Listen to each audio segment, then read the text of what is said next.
Selamat pagi buat anak-anak ibu sekalian. Kita bertemu lagi pada pertemuan kita yang kedua pada mata pelajaran sejarah Indonesia. Hari ini kita akan bahas mengenai kekuasaan kongsi dagang VOC. Kita langsung saja bahas materinya. VOC, Foreignage Oath Indies Company.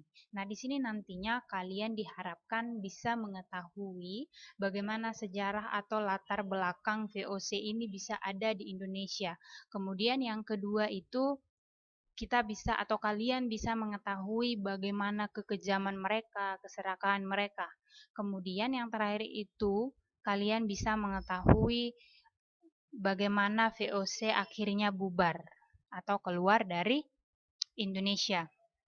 Kita bahas mengenai latar belakang, yaitu untuk memperkuat posisi di dunia timur, maka kongsi-kongsi dagang dari negara Belanda membentuk persekutuan dagang bersama. Nah, pada pembahasan materi minggu lalu itu kita bahas bahwa tujuan bangsa Eropa datang ke Indonesia itu adalah untuk mencari keuntungan, untuk berdagang. Kemudian semakin banyak bangsa Eropa yang mengenal Indonesia, ya, maka banyak sekali persaingan. Portugis bersaing dengan Belanda, Belanda bersaing dengan Spanyol, Spanyol dengan Inggris. Nah, dari persaingan-persaingan itu maka perlu bagi mereka untuk memperkuat posisinya di dunia timur. Maka kemudian bangsa-bangsa Eropa ini membentuk yang namanya kongsi dagang. Nah, untuk di Inggris, kongsi dagang yang mereka buat itu yang terkenal itu namanya East India Company. Nah, kemudian kalau di Belanda itu yang terkenal itu adalah VOC.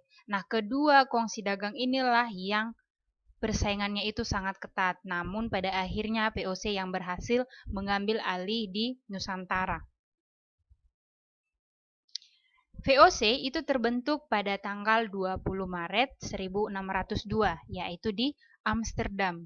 Nah, ada tujuan yang hendak mereka capai. Yang pertama itu adalah menghindari persaingan yang tidak sehat antara sesama kongsi.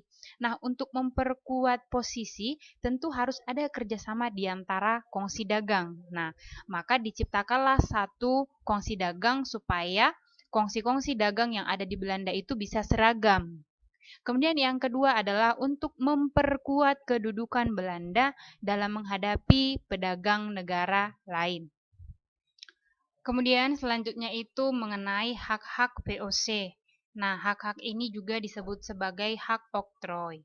Nah, ini merupakan keistimewaan dari kongsi dagang VOC. Apa-apa saja itu? Yang pertama adalah melakukan monopoli perdagangan. Yang dimaksud dengan monopoli adalah menguasai kehidupan pasar. Jadi hanya satu penguasanya, yaitu VOC. Kemudian membentuk angkatan perang sendiri, kemudian melakukan peperangan. Nah, inilah kekuatan revolusi yang dimiliki oleh VOC selama perang 80 tahun. Kemudian mengadakan perjanjian dengan raja setempat. Contohnya itu adalah perjanjian dengan Mataram. Nah, mereka di sana ada perjanjian supaya hutang-hutang dari Mataram itu dihapuskan. Kemudian mencetak dan mengeluarkan mata uang sendiri. Nah, mata uang yang mereka gunakan pada saat itu adalah gulden, kemudian sen. Kemudian mengangkat pegawai sendiri, yang terakhir adalah memerintah di negeri jajahan. Ini sangat jelas sekali ya. Next, VOC itu dipimpin oleh Dewan 17. Ada 8 perwakilan dari masing-masing pelabuhan dagang. Kemudian markas terbesarnya itu terletak di Amsterdam. Nah, ini sebagai kota yang menjadi pembentukan dari VOC. Karena terletak di Amsterdam, maka Dewan 17 ini tidak bisa terjun langsung ke daerah jajahan.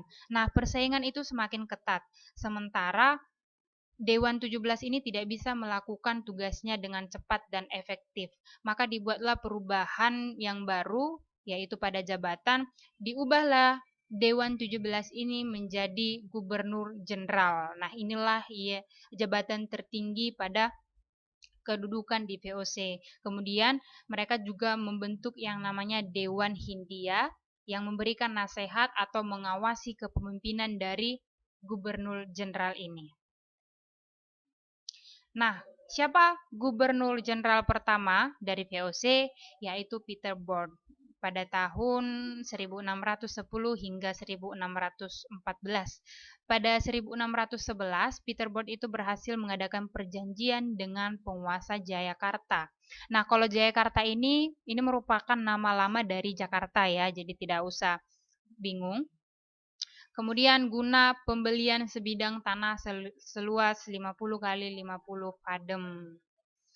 Nah, kemudian Peter Board ini digantikan lagi oleh yang namanya Gerard, kemudian Gerard digantikan lagi oleh Lawrence. Kemudian kalau kita perhatikan itu di setiap pemimpin ada masing-masing kebijakan yang mereka buat. Seperti misalnya Lawrence, dia berhasil membangun gedung Mauritius di Sungai Ciliwung. Jadi masing-masing gubernur jenderal pada VOC ini mereka memiliki kebijakan tersendiri untuk memajukan kongsi dagang VOC. Nah, pada tahun 1618, Sultan Banten itu dibantu tentara Inggris itu berhasil mengusir VOC dari Jakarta. Nah, kemudian pada 1969 usaha mereka berhasil, maka Banten mengusir Inggris dari Jakarta. Pada tahun 1619, Lawrence itu digantikan oleh J.P. Chun. Nah, J.P. Chun ini melakukan penyerangan terhadap Jayakarta. Kemudian pada tanggal 30 Mei itu mereka berhasil membumi hanguskan dan membuat kota baru yang bergaya kota Belanda ya. Itu dibuat namanya Batavia. Kemudian pada awal kepemimpinan J.P. Chun inilah peletak dasar dari yang namanya penjajahan itu. Jadi mulai timbul motivasi atau nafsu dari bangsa Eropa untuk melakukan penjajahan yang lebih lagi. Itu di masa J.P. Chun. Nah, bagaimana cara-cara VOC untuk meningkatkan eksploitasi kekayaan alam? Yang dimaksud dengan eksploitasi itu adalah pemerasan, kemudian pemanfaatan sumber daya alam itu secara berlebihan, secara sewenang-wenang. Nah, bagaimana cara mereka? Yang pertama itu merebut pasar produksi pertanian. Nah, kita kan negara yang agraria, sebagian besar mata pencahariannya itu adalah dari bertani. Maka yang pertama mereka lakukan itu adalah merebut pasar produksi pertanian, ya.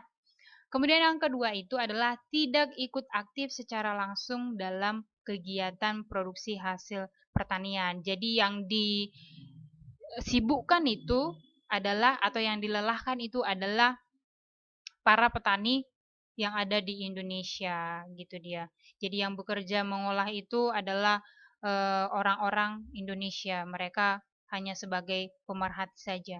Kemudian VOC menduduki tempat-tempat yang strategis, kemudian melakukan campur tangan terhadap kerajaan-kerajaan di Nusantara. Kemudian ada lembaga-lembaga pemerintah tradisional itu dipertahankan mereka dengan harapan mereka bisa mempengaruhi. Nah, inilah cara mereka untuk bisa melakukan eksploitasi terhadap kekayaan alam yang ada di Indonesia. Inilah trik-trik yang mereka lakukan pertama supaya bisa memperluas wilayah kekuasaan mereka dalam hal eksploitasi tadi.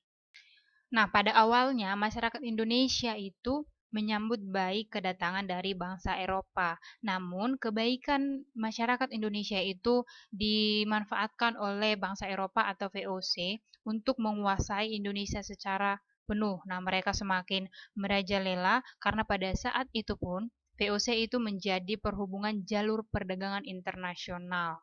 Kemudian VOC juga melakukan politik divide and impera atau politik adu domba. Nah, contohnya itu adalah mengadu domba Arung Palaka untuk mengalahkan Sultan Hasanuddin yang ada di Makassar. Kemudian yang kedua itu VOC itu mengadu domba Sultan Haji untuk merebut kekuasaannya dari ayahnya sendiri yaitu Sultan Ageng Tirtayasa. Nah, banyak lagi bukti-bukti politik adu domba yang telah dilakukan oleh VOC.